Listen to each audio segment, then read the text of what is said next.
todos, sejam muito bem-vindos ao Língua Culta Podcast. Meu nome é Clinton Manuel. É sempre um prazer, uma honra ter-vos aí do outro lado. E hoje eu trouxe um convidado muito especial mesmo. Só não é considerado por mim como o melhor apresentador de Angola, como já referi, porque existiu alguém chamado Pedro Zan. Senhoras e senhores, estou com Tiago Costa, TC. Muito obrigado por ter aceito o nosso convite e já quero me desculpar pelo atraso e agradecer pela tua presença. Seja muito bem-vindo à Língua Culta, seja muito bem-vindo à minha casa e muito obrigado pela tua presença aqui. Ora bem, muito obrigado obrigado pelo convite e obrigado pelo elogio. Eu, quando comecei nesse negócio, e não sei quais negócios é que eu me refiro, eu de facto me inspirei em parte no Pedro Nzage, principalmente porque sentia e sei que o Pedro é muito mais talentoso do que aquilo que nos apresentava no Hora Quente e, portanto, assim rápido, sinto-me muito lisonjeado por essa comparação, como se tu fosses o crítico especialista dos apresentadores. Não, é só uma ilusão minha, né? Mas eu tenho as minhas preferências. Eu tenho as minhas preferências. Obviamente, quando eu comecei a cena do podcast, eu tive que assistir o teu programa, tive que ouvir, tive que ver no YouTube. Eu vi, gostaria de ter essa capacidade de poder entrevistar dezenas de pessoas, centenas de pessoas e geralmente a base do improviso. Tu preparas o guião para quando vais conversar com alguém? Sim, claro que sim. Eu faço alguma pesquisa para perceber o perfil da pessoa e principalmente o trabalho, a carreira. Sim. Porque a maior parte das pessoas que eu entrevisto portanto, são pessoas com trabalho feito. Yeah. Então o que me interessa muito portanto, para perceberes mais ou menos, eu vejo o Hora Quente, vejo a Ari no Hora Quente a lançar uma música nova, porque ia meter um lançamento de um disco. Sim. E eu sinto que, eu enquanto apresentador, eu já sei que a Ari é um estrondo. Eu não tenho dúvidas que a Ari é um estrondo, mas a mim interessava-me perceber a Ari mãe. Okay. Perceber a Ari mulher e perceber a Ari cidadã num país de machistas. Então o Goza TV nasce no sentido em que eu boa, eu já sei que tu és bom, talentoso, eu já sei que tu és. Eu quero saber se há algo mais, e sabendo que há algo mais, eu acho que o público tem que perceber que não é só chegar e cantar, há um processo. Então eu acho que acabo por explorar um bocado mais o processo até onde para explicar como é que as pessoas chegaram onde chegaram. E às vezes as pessoas prometem determinadas coisas, aí estou a entrar mais no lado do político, e depois não cumprem, e portanto também tens de, se estivesse na televisão se calhar estavas um bocado limitado, mas estando no teu programa, o teu conteúdo que tu controlas, se calhar tu já podes perguntar como é essa promessa, como é que é. Não tenho ninguém aqui no ouvido a dizer não pergunta isso. Passa, exatamente, não pode passar, então eu acho que também é um bocado tentar sem censuras, de alguma forma começamos a criar arquivo, porque nós temos muitas pessoas com muito talento, mas que fazem outras coisas, e é importante também que essas coisas se saibam, porque o Anselmo não é só a fama. Sim. O Anselmo é o conjunto de todas as coisas que lhe levaram a... Exatamente. Então, é mais nesse ângulo que nós tentamos trabalhar. Mas já estava a fazer esse trabalho, se não me engano, desde 2012, não? Ou antes? O Goza Aqui nós criamos em 2012, em novembro, dia 19 de novembro de 2012. O Goza TV eu penso que nasce em 2013 ou 2014. O primeiro convidado foi o Jeff. Mas isso começaste em Luanda ou quando vivias fora? Tudo comecei em Luanda. Eu já tinha acabado os estudos, já tinha voltado para Luanda, estava a trabalhar, e foi aí então que surgiu a ideia de fazer o Goza Aqui. Mas vendo o teu percurso, né, acho que se calhar é uma pergunta que tu já respondeste várias vezes, mas nunca respondeste aqui no Língua Culta. és formado em Direito. Yeah, porque o meu pai... Porque o meu pai... Foi-te imposto a ideia? Foi-me programado. Quase tudo na minha vida foi programado. Ok. Inception. Eu sofri Inception antes do filme sair. Eu tirei Direito, primeiro porque eu via um brother do meu pai que era advogado. Todos os dias que ia lá a casa ia com um carro diferente. E então dizia, porra, eu acho que eu gostaria de ser isso. Hoje está a começar a andar com um carro diferente. Hoje o velho morreu e eu descobri que esse cota afinal também é bandido. Mas eles são todos, né? Advogado, então, tu precisas ter sangue frio. Estamos a dever uma massa, mas isso são ele também não está a ouvir esse mamo, porque ele tem que fazer outras massas. Primeiro isso. E depois eu tive um cenário que foi o meu pai escreveu fez parte. Aqui há uns anos existia um jornal que era o Angolense, e o Angolense na altura era já contra o sistema, ou melhor, estava a remar contra a maré, e há uma lista dos homens mais ricos de Angola que sai. Na altura o meu pai não tinha qualquer tipo de registro de trabalhar com o Angolense, mas ele acho que participa na execução da lista, portanto vai confirmando com algumas pessoas que têm muito dinheiro. E portanto sai uma lista em que tu tinhas lá tipo umas 100 pessoas, 50 tinham mais de 50 milhões de dólares e 50 tinham mais de 100 milhões de dólares. Uau. Eu lembro-me disso porque vamos se lembrar, estamos em que ano? Estamos nos anos 2000. Ok. Estamos nos anos 2000. Mas é massa para aquela época. Eu lembro-me na altura, isso foi um bocado público, que houve um dos cotas na altura que saiu na lista dos 50 milhões, e eu lembro-me que eu estava presente, o meu velho recebeu uma chamada desse cota a reclamar com ele porque ter saído nessa lista dos 50 milhões estava-lhe a fazer perder negócios, porque ele tinha muito mais de 100 milhões. Okay. Eu lembro-me disso. E neste processo o meu pai depois foi levado a tribunal pelo José Leitão, que hoje andam a circular aí umas notícias de que está tudo fodido em Portugal.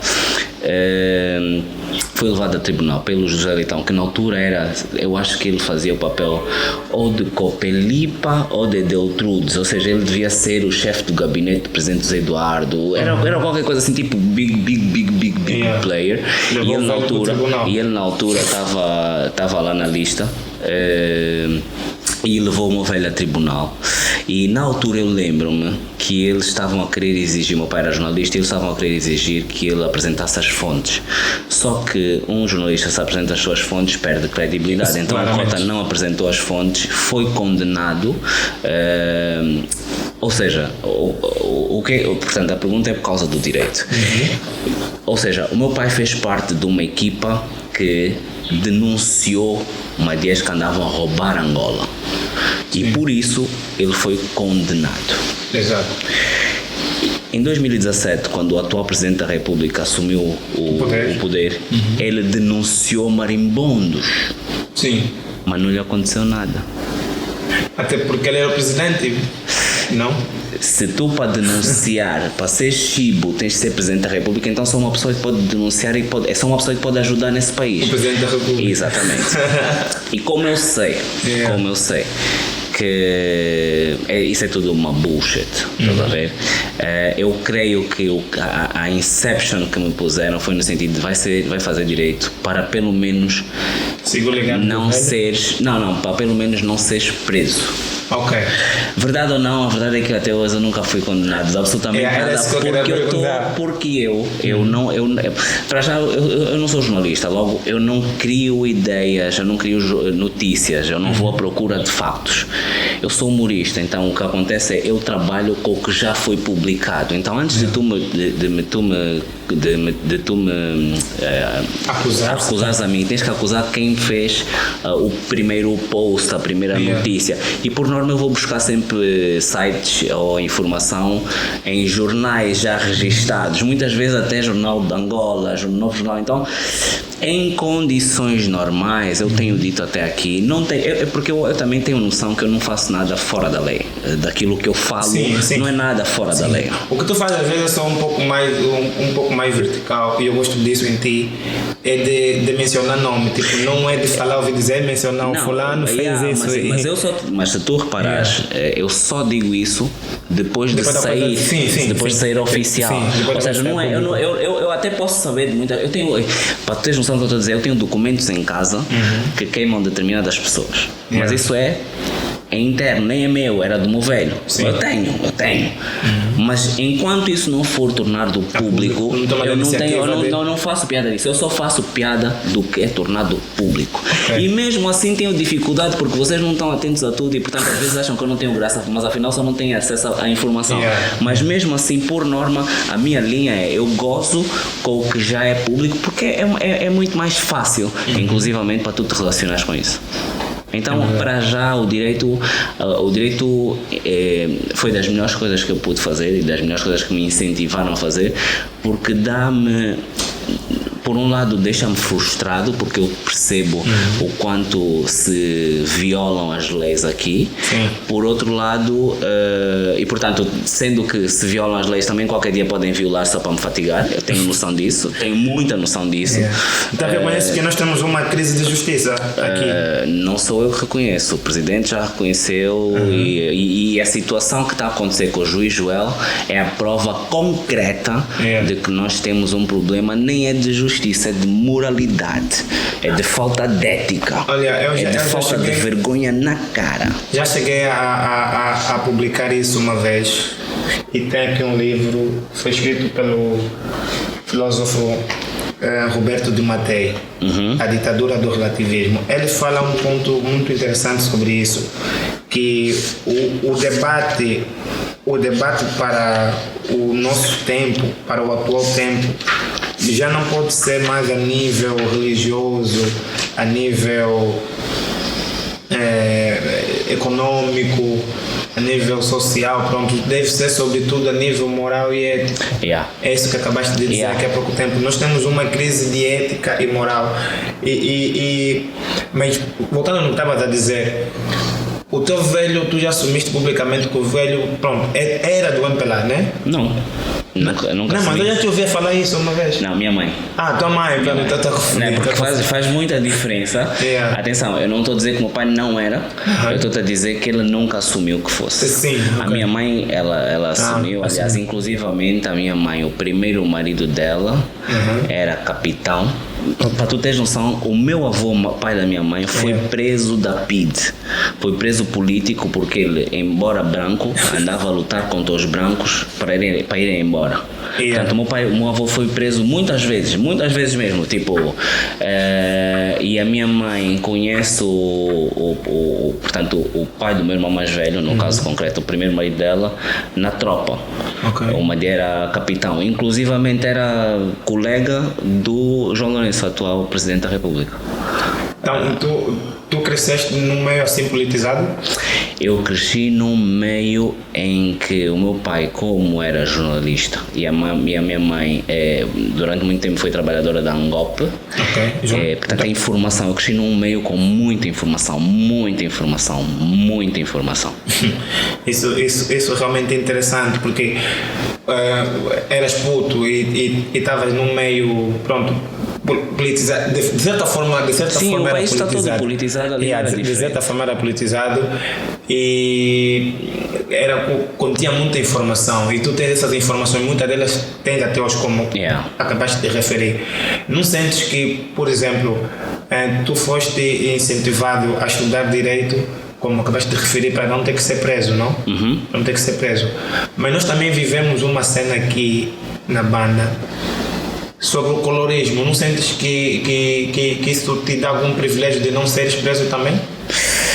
Partindo do princípio que o Luati entrou e ele é bem mais claro que eu, e o pai dele inclusivamente era mesmo do M, não é por aí. Até te garanto que o colorismo, em determinados momentos, o facto de eu ser um bocado mais claro me põe em pior situação. Por exemplo, na cidade, no asfalto, eu não tenho o mesmo nível de aceitação do quando eu vou para os subúrbios. Ou seja, a leitura que eu faço é que na cidade as pessoas entendem que eu não pertenço a essa arte, a essa cultura. A minha imagem, o meu perfil era de pessoa que tinha que estar a dizer o trabalho na PG. Era de alguém, mas não era de um parvo.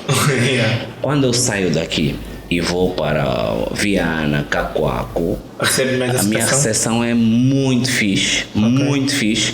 Inclusivamente eu sinto que fora do asfalto eu sou muito mais entendido do que dentro do asfalto. Ou seja, no fim, a minha opinião é que as pessoas do asfalto são mais hipócritas do que as outras pessoas, porque nós todos sofremos a mesma coisa, e as minhas piadas tanto dá para o asfalto como dá para o subúrbio. Mas por alguma razão, quem está no asfalto se calhar mama mais e sente menos resultado.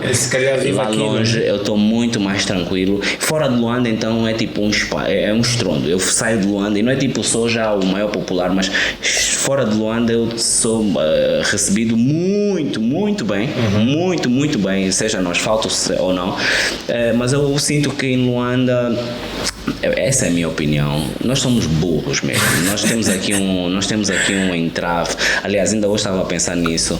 Infelizmente o país está todo politizado, Luanda está muito mais, e por alguma razão, e tu vês agora as coisas, os movimentos, tu percebes que o MPLA continua a fazer de tudo para tu, eu, jovens fazerem nada, estás a ver? Então aqui a concentração é maior e portanto é provável que as pessoas sejam mais tenham mais dificuldade em aceitar o tipo de piadas que eu faço. Mas quando dizes que o MPLA faz de tudo para os jovens como nós não fazermos nada, o que quer, onde é que queres chegar? Ou seja, como é que podemos entender essa sentença? Isso é rápido.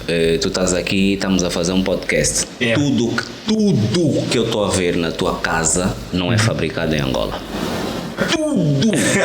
Tudo. E neste momento, não é fabricado. E neste momento a pauta aduaneira subiu. Então tudo o que tu não tens capacidade para fabricar, tens que ir buscar lá fora. Importar, sim. Então tu vais pagar o que pagas lá fora e mais o dobro, porque tem que entrar no teu país que tu, MPLA, não criaste condições para ter, porque no final do dia tu disseste que vais aumentar a taxa aduaneira para aumentar a produção interna, mas tu continuas com dificuldade para me fornecer água, me fornecer luz, me fornecer o bem mínimo, os mínimos olímpicos. Eu não sei se houvesse critérios sérios assim para nós termos país. Eu não sei se para nós termos país, não, nós somos país. Eu não sei, para ser governo, eu não sei se o MPLA conseguiria, e depois de tanto tempo, né? Com tanto tempo e tantos milhões desviados, porque nós, é o que eu te estou a dizer, lá está, por isso é que não acontece nada, é porque o dinheiro, todos os anos nós falamos de orçamentos e todos os anos as notícias dizem o que é que foi desviado, o que é que foi executado, o que é que não foi. Então estamos aqui a dizer que em condições normais tu trabalhas para um insucesso da juventude, porque o insucesso da juventude acaba por perpetuar a tua estadia no poder. Então isso é também uma forma de manutenção do poder, ou seja, vamos... Dredd, experimenta agora, tudo que tu compraste agora, para fazer, porque nós estamos a fazer agora, experimenta voltar a comprar, vai-te ficar 2 vezes mais caro. No entanto, tu estás a fazer isso para a internet, a tua internet é cara, a tua internet não chega a toda a gente, e também quem podia fazer com que chegasse a toda a gente, também não faz com que chegue a toda a gente. Tu estás a perceber como é que... É uma cadeia de acontecimentos, quer dizer, uma coisa leva a outra. Eu chamo de genocídio intelectual. É o que mas isso não é de agora, Não, claro que não. Achas que esta malta não ia assim, tipo do nada? Não, eles aprenderam em algum lugar, não foi agora. Olha, nós já estamos nisso há muito tempo. E falando em aprender em algum lugar, eu estava agora a ler um livro, né? Estava assim a estudar. Sabias que, claro que sabia, já nesse há muito tempo, muito mais tempo que eu. Mas mesmo assim, eu não sei tudo. não, mas eu quero que talvez saibas, porque acabaste de referir também que o teu avô materno era branco. Né? Então, eu estive a ler, afinal de contas, a soberania de Angola foi entregue ao MPLA porque os portugueses estavam com receio de entregar... A Fenelã. Não, tipo, quer dizer, de entregar a qualquer um outro movimento armado que poria em perigo o outro movimento e poria também em perigo os vizinhos africanos e, sobretudo, iria comprometer a futura relação que teriam com o Estado angolano. Então, ou seja, a olhar para o cenário... Ela foi o mal menor para o português. A olhar para o cenário ficaram com medo, olhar para mim ficaram com medo. Está a ver, não? Quem está mais... Quem está mais... É assim, hoje em dia tu tens muita informação, livros, internet. E duas coisas. Primeiro, os americanos têm um documentário da CIA, em que a CIA na altura dizia que o MPLA era um grupo de bandidos, assassinos, naquela altura. Portanto, eu não sei como é que eles definiram, porque lá está, se calhar são todos assassinos, segundo o europeu, o americano, mas deles todos esse assassino é menos assassino. Primeiro. Agora, o que eu sei é que tu deverias ir à net, as pessoas todas deviam ir à net e procurar sobre o dia em que o Agostinho Neto declarou a independência de Angola. Há filmagens. Sim. Nós tivemos acesso ao texto. Primeiro, tu tens noção que a nossa independência foi declarada de madrugada. Sim. Achas isso normal? É porque se tu achas isso normal, tudo o resto é normal. Tu que lutaste para o teu país, conseguiste libertar o teu país, vais anunciar a declaração da independência de madrugada. Achas que é normal? Não é normal. É aí que eu digo que a independência foi entregue, não propriamente conquistada. Mas isso. Então, primeiro tens isso. Depois tens o texto da declaração da independência de Angola. O texto da declaração da independência de Angola fala sobre o comitê ou o bureau político do MPLA decidiu que Angola ia ser independente. Não foi os angolanos que lutaram em uma quantidade que morreram. Sério? Que conseguiram. Porque se tu não conquistaste, se tu não conquistaste, tu não podes dizer que conquistaste. Sim. Né? Sim. Então, se tu não dizes que conquistaste, tu dizes o quê? Que nós definimos. Definimos, sim. E quem é o nós? Não foi a FNLA. Não foi a UNITA. Então quem foi? Dredd, está tudo mal há muito tempo. E tende a piorar porque os nossos cotas não têm a coragem de dizer as merdas tal como elas são. Estás a ver? Os cotas estão a morrer. Olha, eu tinha acabado de chegar a Luanda, portanto eu devia estar a fazer... não sei, mas eu estava provavelmente a fazer 27, 28 anos.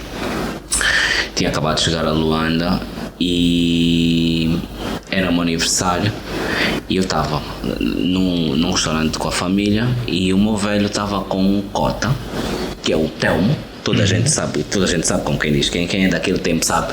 O Telmo foi ministro dos transportes, se não estou em erro, no tempo do Zé Eduardo ou do Agostinho Neto. E eles estavam... Foi dos primeiros ministros. Estou a falar há muito tempo mesmo. Um cota porreiro.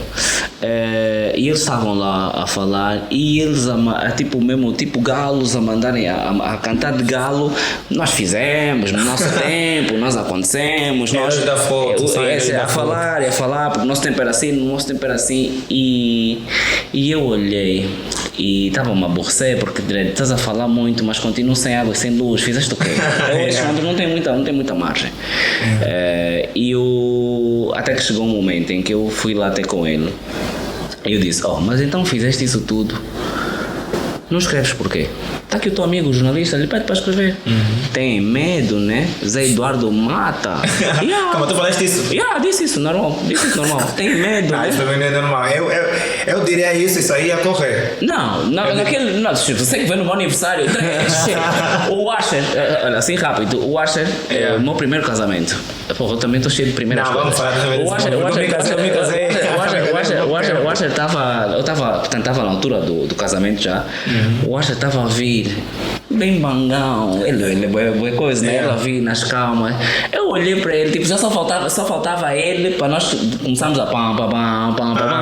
E eu olhei para ele, che, nigga, agora. Ele disse, não lhe disse, nigga, agora, olhei assim para ele, che, anda lá, pá, como então? Está se comportar como noivo.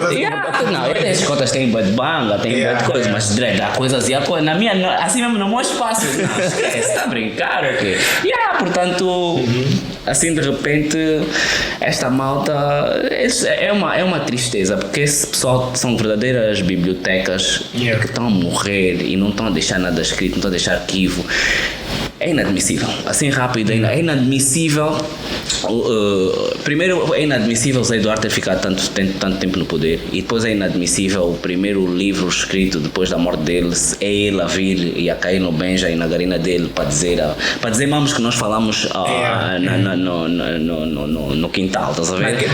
Mas o conteúdo daquele livro é verídico, é factual, foi uma palavra do... Dessa parte tens que falar, dessa parte é do divino, como é que é verídico? É do divino, é o que é, esgotou, está esgotado.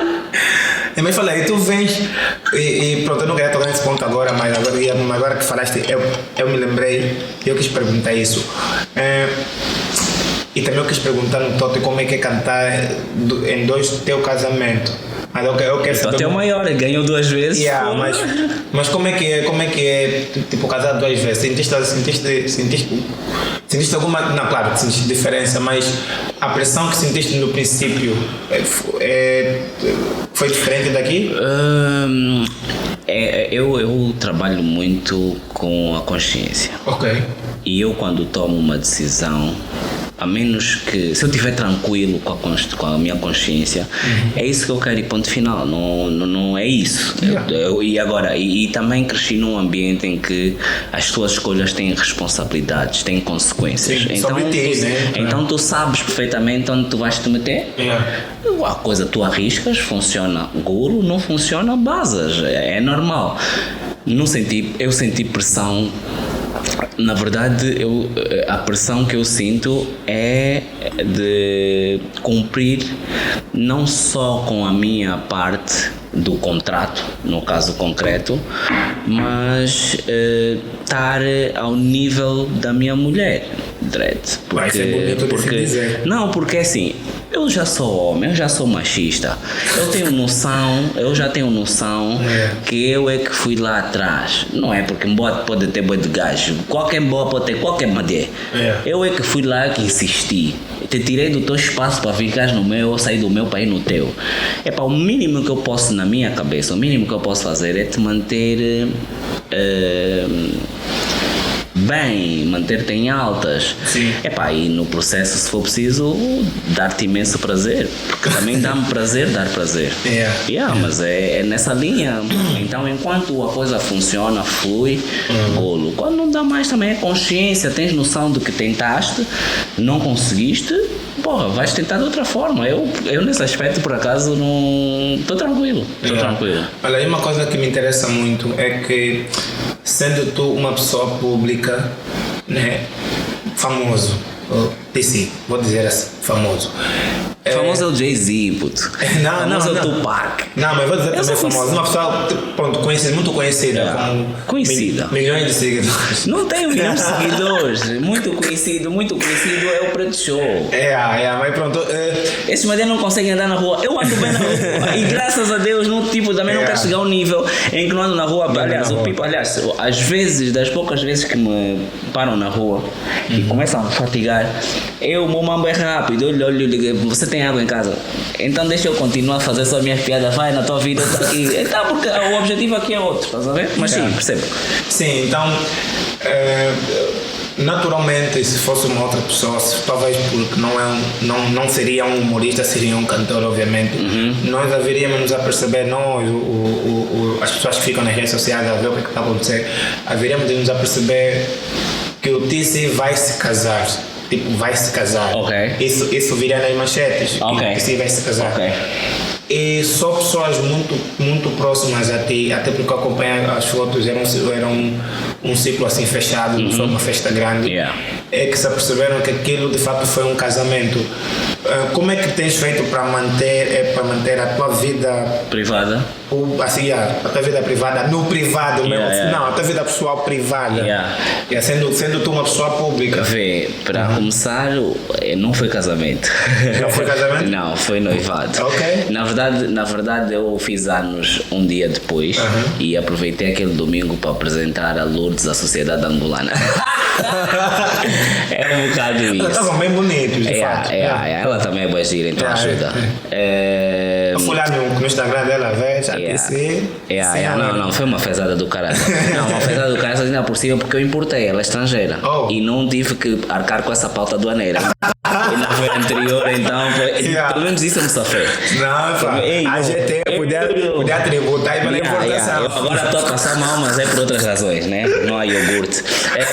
Mas no caso concreto, eu não. É do género. Eu tenho noção da exposição que eu tenho. Eu tenho noção que a própria Lourdes também tem uma certa exposição. Sim. Mas nós somos muito. Nós queremos muito a mesma coisa. Nós gostamos muito das mesmas coisas. E casa é casa. Trabalho é trabalho, mas casa é casa. Eu facilmente tiro de casa material para o trabalho. Ok. Mas isso sempre foi. Estamos a falar material, tanto informação, né? Informação, normalmente humor, né? Sim. Mas sim, isso eu sempre fiz com a minha família. Então, quem vier, em princípio, já sabe que leva com isso. Okay. Não pode ser um problema. Mas depois, tem muito a ver com... E eu acho que eu sempre tive isso. Apesar de eu ser uma pessoa pública, o meu objetivo é te mostrar trabalho, porque o que me fez ser público não foi a minha vida pessoal, foi o meu trabalho. Então eu estou constantemente a trabalhar, mesmo que surja alguma coisa pessoal, é trabalho. Não te dou espaço, a menos que saia aí uma nuda ou uma massinha, mas depois também vão ver, ponham no OnlyFans, dá uma massa, mas a menos que seja um mambo desse, em condições normais. Se tu reparares, até as minhas polêmicas não são polêmicas, não é porque eu falei uma coisa anormal, foi porque alguém não entendeu ou alguém interpretou de outra forma, ou mambo assim, e é sempre dentro do trabalho. Eu faço 5 estrelas, eu dou a minha opinião dentro daquilo que é o meu conhecimento do trabalho. Então, dentro disto, eu acho que tu também consegues, quando tu trabalho, quando tu estás mais focado no teu trabalho e vives a tua vida, eu acho que tu consegues fazer esse exercício de forma mais tranquila. Então essa gestão acaba de fato privilegiando também a profissão. Sim, quer dizer, tanto a profissão, mas como o rescate, as pessoas que estão sobre os teus cuidados. Porque assim, eu penso que é um pouco perigoso e o que eu penso que o Kamba não me estranha. Kamba Caçoa. Acho que sim. Ele é poeta aí. Tá? Ok, então sei quem é. Ele recentemente ligou-me. Olha, puto, não sei o que, te aconselho e tal. Não convém não postar muito a Mike, os putos, não sei o que, essa coisa toda. E eu fiquei assim a refletir em função mesmo disso. Claramente que eu não sou uma pessoa pública, mas isso acaba pesando, porque volta e meia há pessoas que podem nos querer fazer mal. Né? E facilmente eu não tenho filhos por causa disso. Mentira, estou a brincar. É só porque eu tenho juízo e já sabia que a pauta ia subir. Não, mas também não ter filho é tão bom quanto ter. Ou seja, ter filho é tão bom quanto não ter. Ah, é? Porque eu penso que tem muito mais a ver com a cena do altruísmo.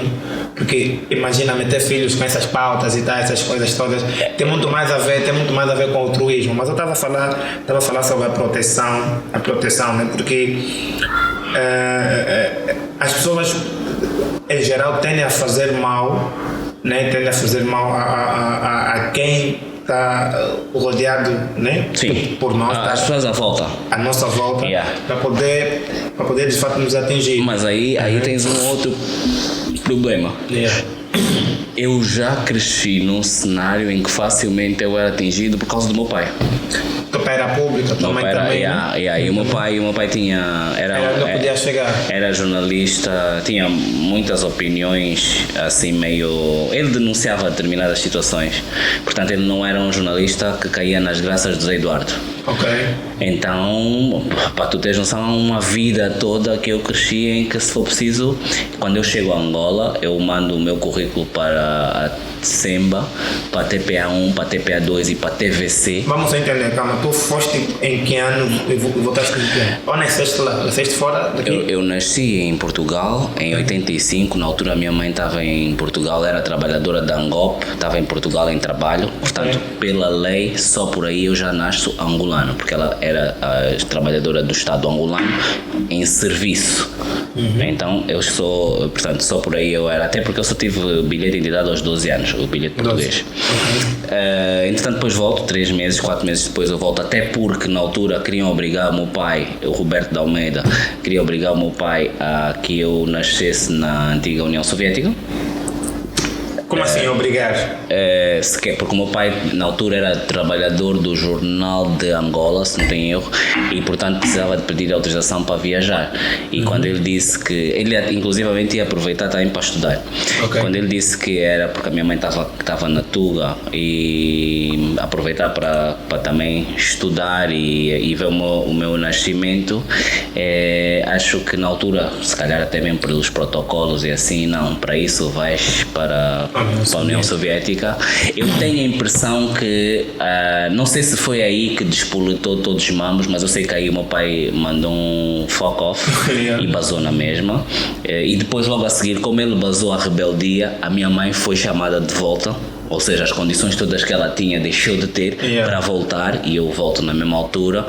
Eu fico aqui a vida toda, a minha infância toda. Depois, aos 12 anos, voltas para lá. Aos 12 anos, a minha mãe vai para o Brasil, vai fazer uma operação. Eu estou cá com o meu pai e os professores entram em greve. Eu estudava no Canini na altura.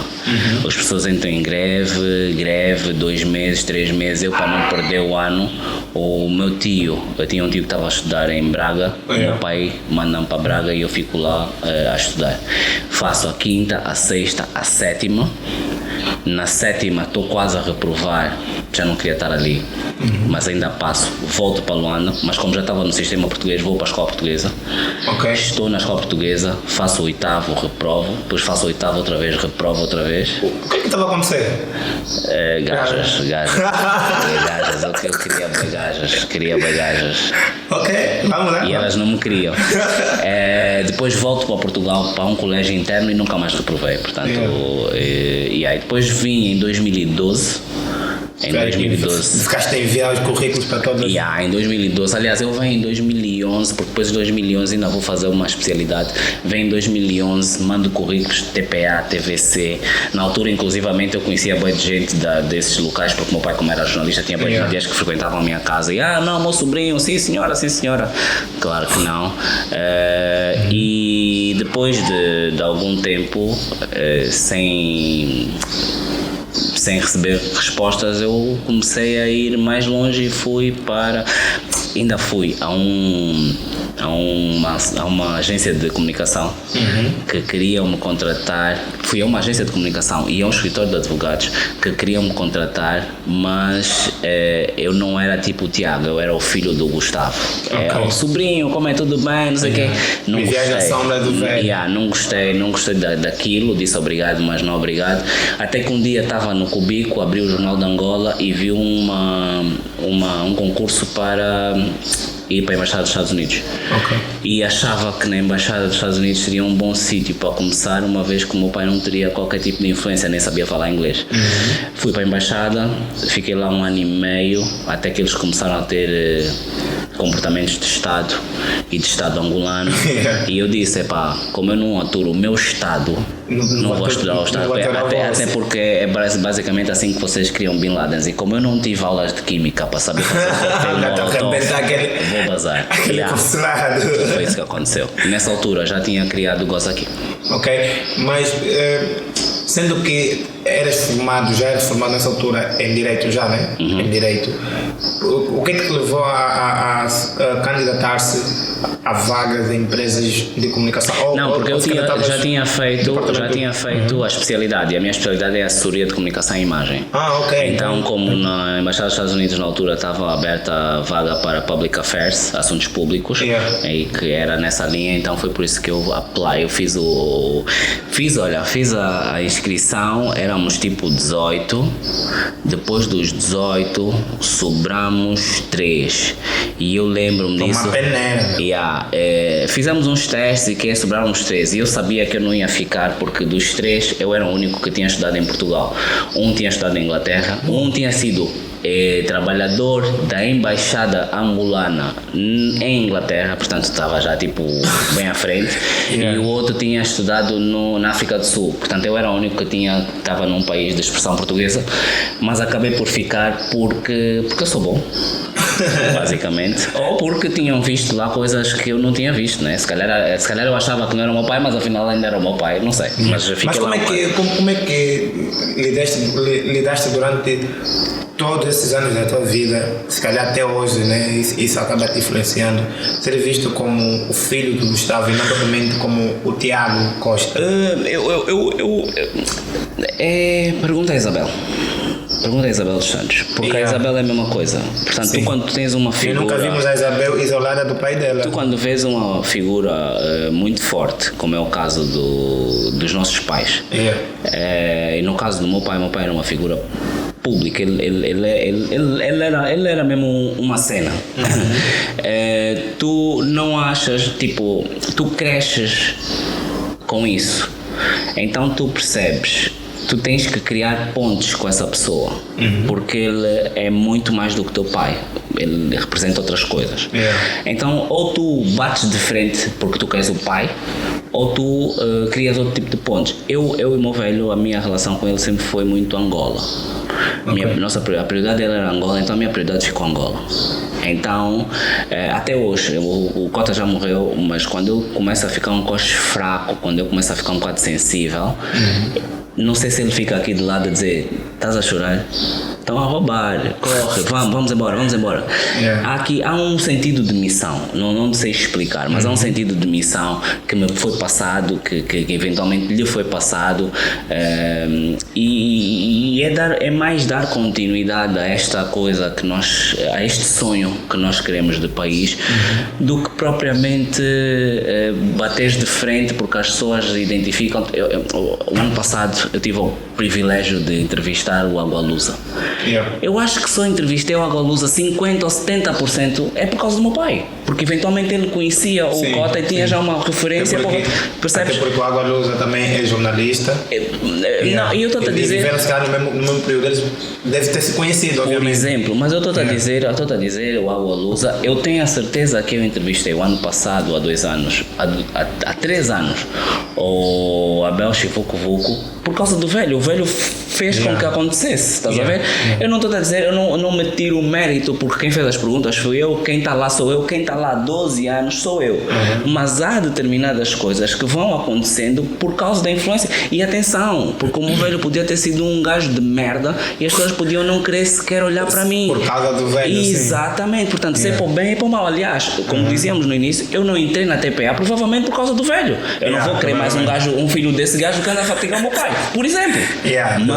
Mas anos depois, por exemplo, e esse é o pensamento, nós entramos na Vida TV, que eventualmente era da Tizé e do Corendu. Por quê? Eu quero acreditar que podes não gostar do meu trabalho, mas o meu trabalho é um bom trabalho e vai te trazer audiência, e é isso no final do dia que tu queres, até porque o teu pai já não é presidente, então tu precisas de ir procurar outras coisas, então tu vais olhar, estás a ver? Então chegas à conclusão que tu vais sempre ter privilégios, mas tu também vais poder fazer os teus privilégios. O meu maior privilégio, por exemplo, não é o meu pai. Não é o meu pai ter sido o que ele foi. O meu maior privilégio foi o meu avô. O meu pai é o filho mais velho. O meu avô queria que meu pai paterno. Eu queria que o meu pai fosse eletricista. O meu pai morreu sem saber trocar uma lâmpada. O privilégio foi o meu avô ter permitido, porque estamos a falar de 50, 70 anos atrás, que não tinhas vida, não tinhas que ter vida. E o meu avô permitiu que o meu pai sonhasse. E a partir do momento em que o meu pai, filho mais velho, sonha, todo o resto à frente pode sonhar. Imagina, o sonho do meu avô era o meu pai ser eletricista, e o meu pai não foi eletricista. O sonho do meu pai era ter um curso superior, porque depois dos nossos velhos, pelo menos tens que estudar, queres o teu curso? Está aqui o teu curso, agora vou fazer o meu mambo. Porque tu também não podes me dizer para não fazer o meu mambo, porque tu também fizeste o teu mambo. Mas o teu mambo é humor? É humor. Isso é Na verdade, o meu mambo, eu estudei, a minha especialidade muita verticalidade. Era para ser assessor de um político. Ok. Mas eu cheguei aqui e percebi que os políticos não têm autonomia em Angola. Não há nenhum político que sabe que amanhã vai continuar a ser político, com exceção do Presidente da República. E quando eu chego, já é essa Constituição e já é o Zé Eduardo. Eu não tinha qualquer tipo de interesse em trabalhar com aquela cúpula. Da mesma forma que não tenho interesse em trabalhar agora, porque é sempre a mesma coisa, estás a ver? Então, então acabei por perceber que eu gostava, eu tinha informação e eu podia usar aquela informação de alguma forma. Não queria ser jornalista. Então a outra melhor cena era humor. E foi das melhores coisas que eu pude escolher. Ok, então dá muito trabalho, mas reconheces a importância, por exemplo, dos pais, e eu gostaria que falasse um pouco sobre isso, porque eu para ver, tu tens uma visão de pai muito bem construída, mas defendes que os pais ou consideras viável os pais, por exemplo, aliviarem o caminho dos filhos, torná-lo mais fácil? Eu acho que, eu não sou pai, mas acho que é tua obrigação criares um melhor ambiente daquele que tu tiveste para um filho que não te pediu para nascer. É tua obrigação. No meu caso concreto, é assim, eu falo muito do meu pai, até porque a nível público é o que está mais próximo, mas o meu pai não seria o que foi sem a minha mãe, e eu não seria o que sou sem a minha mãe, porque depois tu tens o lado da informação, mas depois tu tens a capacidade de desconstrução da informação, e a desconstrução da informação só é possível com alguém de lá de dentro. Ou seja, eu tenho dito isso ultimamente, graças a Deus hoje ela já tem juízo, mas a minha mãe já foi do MPLA e portanto já foi do MPLA. Por que é que falamos no passado? Porque ela hoje tem vergonha na cara. Não tem como. Quer dizer, chega um momento que essa malta fica com vergonha na cara. Não, sim. Eles, a maturidade também deles começa a dar outros olhos, apesar de ficarem cegos. E sabes que uma das coisas que me chamou a atenção foi a forma como o MPLA tratou da morte de Zé Eduardo. Eu vi, não gostei, mas quem estava lá dentro, quem era do M, sentiu nojo. Eu senti cotas a falarem da forma como estavam a tratar, com todos os defeitos. Ninguém está aqui a dizer que o Zé Eduardo foi um grande presidente, mas a forma como trataste do morto que te fez e que te aconteceu e que te sustentou durante não sei anos, foi, eu acho, e fiquei muito contente por isso, foi a gota d'água para a cota mesmo, dizer não vale a pena, esses gajos mesmo não vão lá ganhar. Ela viu a hipocrisia em todo o boreal político, né? Exatamente, fora o facto de que uma vez se ela já foi, ela convive com pessoas, ela sabe quem é que roubou, quem é que não roubou, quem é que não tinha naquele tempo e de repente apareceu com bué e não era suposto porque andávamos a acordar os dois à mesma hora. Essas brincadeiras todas sabem, se estás a ver. Então nesse aspecto digamos que neste momento é oficial. Eu acho que não tenho, graças a Deus, nenhum membro da minha família no MPLA, tirando o meu irmão, que é operativo. Ele não é do MPLA, ele é operativo só. Ele é uma ideia que quando há os comícios ele acorda mais cedo para ir pôr a relva e depois às 9, 10 da manhã chega um boss dele e diz não, relva verde não, porque faz lembrar o Nita, e tira a relva. Põe tapete vermelho. Ele é um estúpido, né? Mas aí alguém tinha que ser. Eu também sou, mas pelo menos pagam para isso. Mas calma aí, o humor, tu dizes que é a parte mais importante da tua vida. Tu és formado em Direito, tens uma especialidade em assessoria de imprensa, mas quer dizer, tu tens boa de escola e vou chamar aqui a conversa um tema muito importante que referiste muitos anos. Eu passei a te conhecer justamente nessa fase, quando dizias que era falta de escola. Não passaste a me conhecer, passaste a me odiar, porque a maior parte das pessoas que ouviu quando eu falei falta de escola não entendeu onde é que eu estava a chegar. Porque eu busquei entender. Essa porque o Casap já tirou o episódio todo, então fica complicado para busquei entender, porque é assim, a escola, quando dizemos falta de escola, eu entendo que a escola é um componente, a estrutura, é um componente da educação. Mas quando eu estava a falar falta de escola, meus ouvintes, se calhar, muitos deles nem sequer nasciam, e vamos querer entender de fato por que falta de escola. Porque nós já falamos sobre isso hoje, não tem a ver com a infraestrutura, porque nós até temos boas escolas. E também temos hospitais, mas não temos saúde. Estás a ver já? Então, quando eu falo de falta de escola, é falta de bases, é falta de ética, é falta de moral e é falta de valores. E não os valores que desviam, é valores mesmo da pessoa. Porque tu podes ter uma escola, mas se tu tiveres, imagina, vou construir uma escola, mas as crianças para virem para a minha escola têm que fazer 2 km a pé, com fome e sem água. Isto é falta de escola. Estás a perceber? Tu vais fazer uma escola, mas se é horário de manhã e à tarde, mas as crianças à hora do almoço não têm merenda escolar, ou à hora do lanche não têm merenda escolar, mas é obrigatório porque está plasmado no orçamento que tu é que fizeste, é falta de escola. É falta de escola quando, isso é uma opinião, tu definiste e decidiste que vais aumentar a pauta aduaneira, portanto estás a tentar melhorar a produção interna, mas tu não resolveste absolutamente problema nenhum da produção interna. Internamente, sim. Isto é falta de escola. É falta de escola quando, na minha perspectiva, quando tu dizes vou-vos dar 500 mil casas. Não, porque ou vou gerar 500 mil empregos. Ou vou gerar 500 mil empregos e depois, na hora, quando tu dás o hiato de tempo, tu não consegues justificar, tu falas o que te apetece porque podes.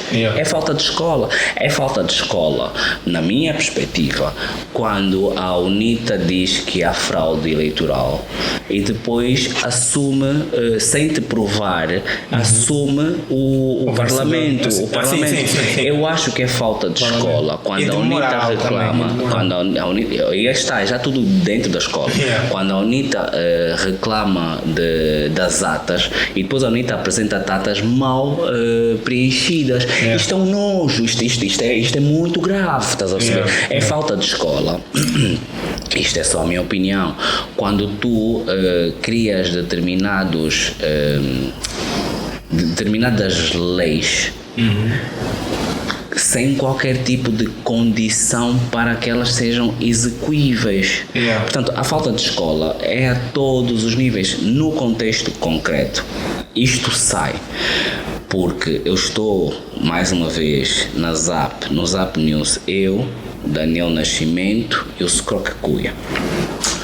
E o Coutinho estava para chegar.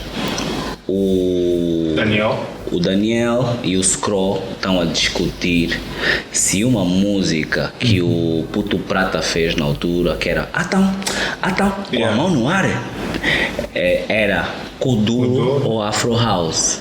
E eu olho e digo, isso é falta de escola. Não sabemos identificar o que é porque se nós tivéssemos escolas de música, vocês dois músicos não estariam a discutir sobre o que é uma coisa ou outra. Só aqui, eu acho que para alguém se sentir ofendido eram os dois músicos ou o Ministério da Cultura. Né? Chega, passa mais um bocado, estamos ali na conversa, o Coutinho chega atrasado e ele diz: cheguei atrasado porque estava a trânsito. E eu disse, sabem porquê? Porque há falta de escola, porque metade das pessoas que estão a conduzir não têm carta, e se têm carta não tiraram a carta, compraram. O que eu estou a te falar é factual. E é uma boa piada, não brinques, foda-se. Então naquele tempo, do melhor que havia. Eu já estava bem longe há bom tempo. Entretanto passa mais um bocado. O Daniel põe uma música e convida o Scro e o Coutinho para dançar. Se tu reparares, nossas danças são bem engraçadas, não são só danças, são danças. E depois na altura, tu tinhas aquela tendência a fazer aquilo. Era engraçado, é funny. Acaba aquilo, os dois estão a dar toques, acaba aquilo, a câmara vem para mim e eu digo, pai, só para avisar lá em casa que isso é engraçado, mas não é humor. Por quê? Porque naquela... Nem tudo engraçado, não é humor, aquilo era dança, ou seja, naquela altura nós sofríamos muito do facto de que os humoristas era suposto ser bailarinos. Porque tu tinhas humoristas que também dançavam. É do cômico, por exemplo. Só que no meu caso concreto, nós viemos com o stand-up. E o que eu tenho que defender é a minha arte. E o stand-up é fazer piada, não é dançar. A menos que a dança faça parte do acting, que não era o caso, e não é o caso normalmente. E nós estávamos a vir de uma linha em que havia empresas que nos contratavam para fazer humor. E quando aquilo achavam que não estava bom, punham uma dança e diziam, dança. Eu não vou dançar porque eu não fui pago para isso. Então, aquilo foi mais uma piada, no sentido em que, olha, isso é engraçado, mas não é humor. Não é para amanhã me chamarem outra vez, não, faz o que o Coutinho fez. Não é isso. É nesse sentido. A partir daí, o Coutinho achou que eu estava a gozar com ele. O que também não seria nada da normal. Porque eu sou humorista, ele é humorista, está tudo bem. Porque quando ele goza com as pessoas, ninguém fica confuso, ninguém faz chateado, ninguém faz um escândalo. Mas como era eu, lá está. E depois eu também aqui posso pensar que era porque eu sou mais claro. Porque a verdade é essa. A partir desse momento, outras pessoas gozaram com outros humoristas e nunca foi problema. O problema foi sempre eu. E outros gozaram com o Coutinho goza com outras pessoas e nunca foi problema. O problema fui eu. Resultado, a partir daí ele entendeu que eu estava a gozar com ele diretamente. Ficámos a discutir, sem exagero, uns 7 a 10 minutos. E o Daniel ali a olhar. E ficámos ali a discutir uns 7 a 10 minutos. Ao que no final eu chego à conclusão, porque eu fui lá para vender um show e o Coutinho foi lá para vender outro show, e a conclusão que eu chego é que nós tivemos bom tempo a discutir semântica. E isso o que é que foi? Falta de escola. Porque se nós tivéssemos... A vossa parte vocês dois. Porque se nós tivéssemos boas bases, nós sabíamos, inclusivamente, poderíamos só definir que aquilo que ele achou que era mau podia ter sido uma má piada, mas não era mais que isso. Portanto, nós dois perdemos 7, 10 minutos da maior televisão na altura de audiências para vender o nosso show a discutir semântica. E isto é falta de escola. Ainda hoje, em qualquer parte do mundo, é burrice. Falta de escola é burrice. E então, ele entendeu que eu estava armado em qualquer coisa. Dread... Dizem está armado em que sabe mais que os outros, não sei o quê. Mas falando em humor... Tu já viste alguém que sabe mais a dizer que alguém está armado em que sabe mais? Não. É só os burros que pensam nisso, também já pensaste nisso, né? Claro que não. Mas agora, quando é que o humor, tipo, vamos entender um pouco da história do humor aqui em Angola. Eu já vi grupos de teatro, né, fazendo humor e tal, essa coisa, mas stand-up eu comecei a acompanhar sobretudo costunesa, só comecei a ver costunesas. Depois... Não viste stand-up costunesa, viste comédia em pé costunesa, porque stand-up é só uma pessoa. Se tu viste o Stunesa, tu viste o show de comédia do Stunesa. Agora, dentro do show de comédia, dentro do show de comédia do Stunesa, há momentos em que os 4 ficam atrás e um vai e dá. Isso é stand-up. Mas por norma o que tu vês dos tunesas são os 4 ou 5 a fazerem a cena. isto não é stand-up. Então, Isso é um show de comédia. Então chamar aquele momento em que os cinco estão no palco de stand-up também é falta de escola. Foi, Né? na altura, e inclusivamente deu estrilho, porque houve um humorista, o Danjo na altura disse que os tunesas não faziam stand-up comedy e os tunesas não entenderam o que o Danjo estava a falar e ficaram chateados com o Danjo durante algum tempo. Yeah. Portanto, mas a falta de escola é geral, aqui não tens como. Sim. É assim, em última instância, até o Madie mais Entendido. bambam de todos, aqui, porque à volta há sempre uma pessoa que pode não saber, tens um problema, portanto, isso é transversal. Não, mas estavas a dizer, ou seja, eu gostaria de entender O stand-up como é que individual. começa a ver a cena do stand-up. O stand-up é assim, Aqui em Angola, por exemplo. é assim, eu não sei, de stand-up eu acho que não há registros antes do Goza Aqui. Ok. Ou seja, o maestro, o Pedro Nzage, eu não sei se o Calado foi antes ou não. Eu já vi eles em shows de poesia, de música, a terem momentos de stand-up. Ok.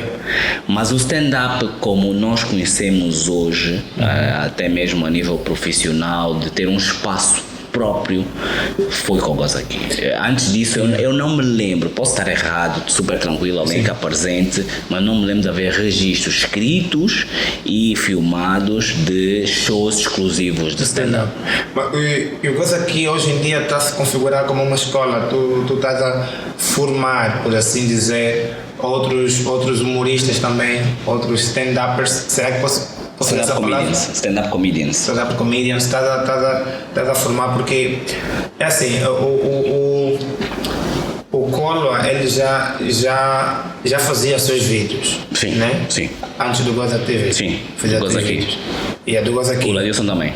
também ia fazer vídeo, mas agora eles entram para o Goza Aqui como uma proposta, como diamantes a serem lapidados. Será que foi isso?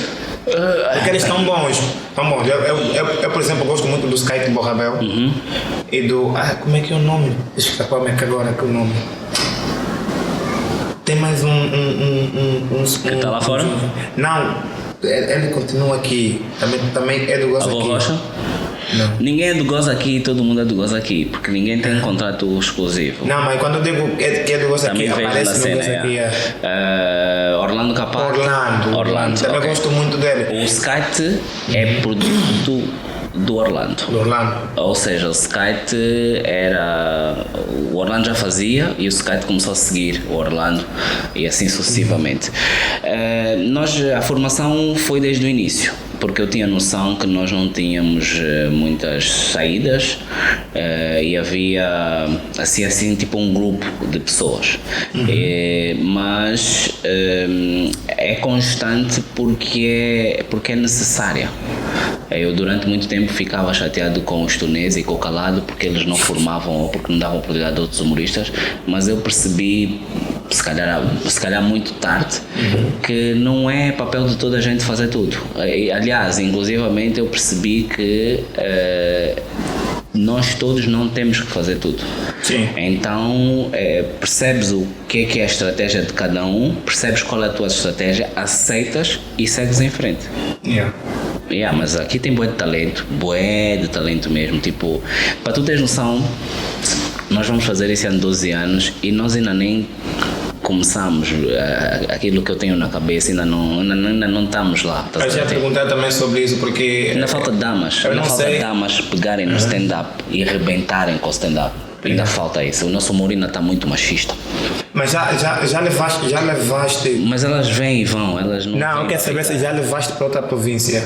Nós já fizemos o Goza Aqui noutras províncias, já. Mas depois chega um momento em que é cansativo, porque eu não quero levar o Goza Aqui para outras províncias. Eu quero que outros Goza Aqui abram noutras províncias e que me contratem para eu ir lá, da mesma forma que contratam os músicos que fazem playback. Não vamos por aí. Não, vamos, porque eu não faço playback, é só me pagarem. Falando sobre isso, tu fazes uma atuação ao vivo. Eu, a princípio eu achava um pouco difícil entender o teu humor. Penso que também deve ser... Não estás a filmar, sabes, né? Tá. Estás? Tá filmando. Ok. Eu que estava a ver ali só o símbolo do... ok. Tá filmando. Porque em função do... Quer dizer, se calhar não entendia o teu humor na altura, talvez devia ter sido em função do que eu estava habituado a entender o que é humor. Tal como falamos no Goza TV com Totti, não entendemos o álbum dele de início, esse álbum, porque nós estávamos habituados com uma sonoridade diferente. Então foi assim, eu disse, deixa eu ver esse mambo. E eu ficava tipo, como é que lidaste com a má percepção do teu humor? Como é que lidaste com isso? Porque reconheces que nem todo mundo no início a princípio entendia. No início eu achava, minto, no início eu fazia o que eu faço agora, só que eu não fazia com o mesmo empenho. A minha necessidade era de tirar cá para fora o que eu estava a sentir mais do que de te fazer rir.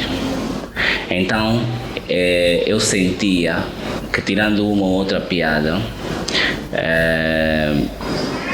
eu queria mais falar, dizer-te coisas do que propriamente te fazer rir.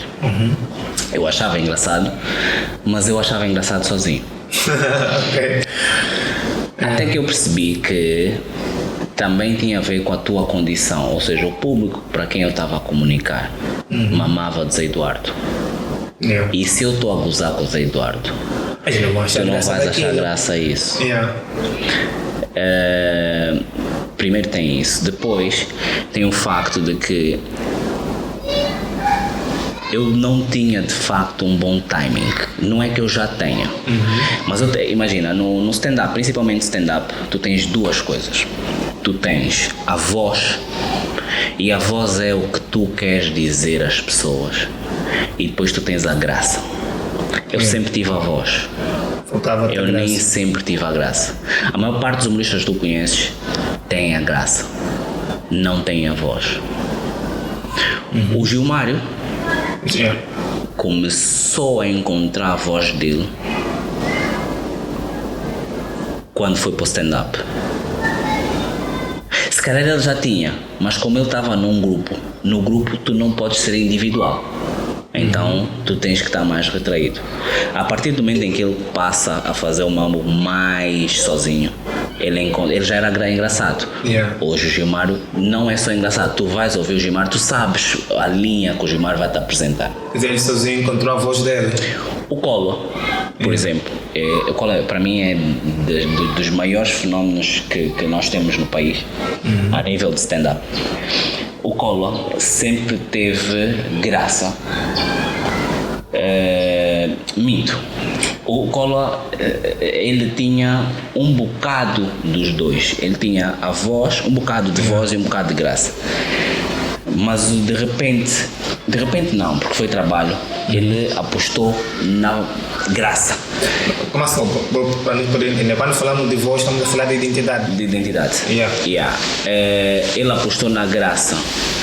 Só que a graça veio-lhe com a voz. E ele estava a estudar. Eu dou muito esse exemplo, porque o Collor era um humorista enquanto estudante de medicina, e depois passou a ser outro humorista quando acabou o curso mas tipo, no dia seguinte o Collor acabou hoje, amanhã a apresentação dele esquece completamente, mudou completamente. Eu acho que o Canudo dá-te uma segurança para falar, estou a falar, mas eu estou a dizer tipo estratosférico. O mesmo eu senti, por exemplo, com o Bondoso.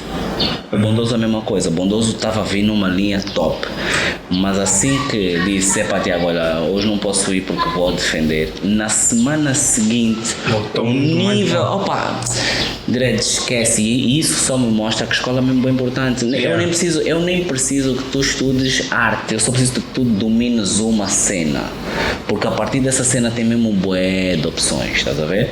Então, é um bocado nessa linha. Olha, alguém perguntou aqui, rapidamente, pois eu não estou a fazer o coisa, né? Se terias interesse em envolver-se com a política. Ligaram-me. Isso é mesmo para a pessoa que está a perguntar isso. Envolver, afiliar-se a um partido político. Ligaram-me a semana passada, ou no princípio desta semana, hoje é quinta, e disseram-me assim: Tiago, preciso do teu apoio, porque eu quero me candidatar primeiro à liderança do MPLA e depois à presidência da República. Disseram-me assim, preto no branco. Eu gosto desse tipo de pessoa. E eu, da mesma forma que ele foi preto no branco comigo, eu tenho feito preto no branco com ele. Eu não apoio absolutamente ninguém que faça parte do MPLA.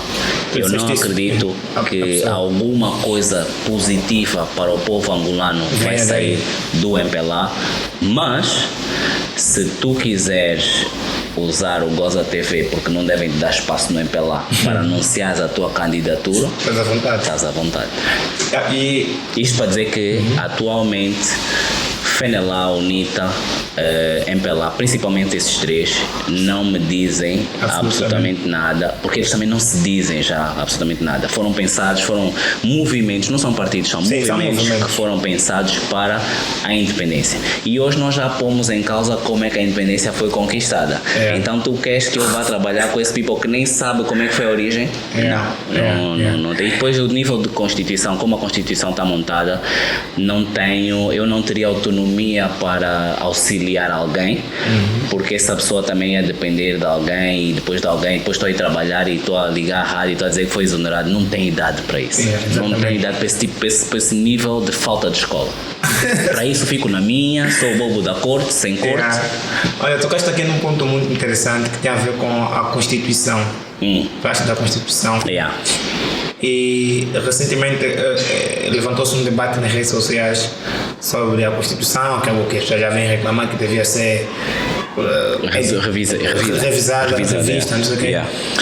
E vem também a questão do próprio hino nacional, da própria bandeira, porque assim, o nosso hino nacional e a nossa bandeira, eles discutem em que sentido? O hino nacional, a bandeira e a Constituição discutem, porque a Constituição levanta, ou seja, transmite a ideia de um país democrático, a Constituição. Já a nossa bandeira tem elementos de um país comunista. E o nosso hino é de uma república popular.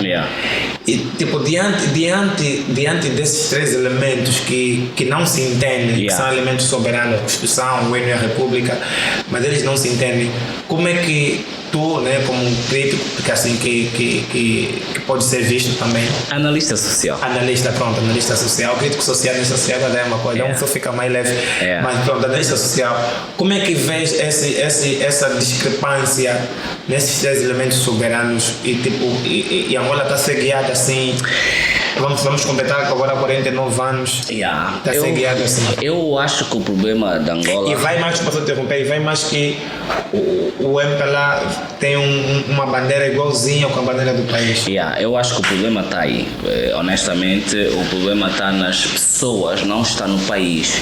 O problema está nas pessoas que nos venderam uma história. O problema está nas pessoas que aceitaram e comeram essa história. E o problema está mais naquilo que nós somos do que nos representa. Ou seja, o problema não é a bandeira ter o vermelho do sangue ou a estrelinha, porque há justificações históricas para isso. Sim. O problema não está a verdade é que o problema não está, ainda que a Constituição tenha sido feita para o Zé Eduardo. O problema não está na Constituição, o problema está no Zé Eduardo. Ou seja, o problema não está na Constituição, o problema está na pessoa e como ela exerce a Constituição. Porque a Constituição pode dizer muitas coisas, mas se tu fores mais sensato, tu percebes que as coisas que ela te diz não servem, não se adequam neste contexto e tu podes fazer outro tipo de decisões, mas tu não fazes. Porquê? Porque estão encobertas com a Constituição. Portanto, o problema está das pessoas, não está na bandeira, não está no hino, porque o hino também, quem o fez, no momento em que o fez, havia justificação para. Portanto, o problema está sempre nas pessoas, percebes? O problema está nas pessoas que não assumem o país como país. O problema está eventualmente nas pessoas que em 74, em 75 podiam ter dado um rumo diferente, podiam ter tornado isto país e não o fizeram.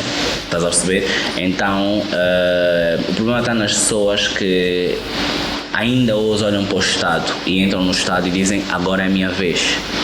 Quando devia ser a vez da Angola uma única vez e nunca foi. Então, os símbolos têm a sua importância, têm a sua relevância. Eu vou discuti-los depois de discutir as pessoas, porque são as pessoas em primeira instância que definem símbolos, Constituição e bandeira. Então, se eu mudar isso, está a chover?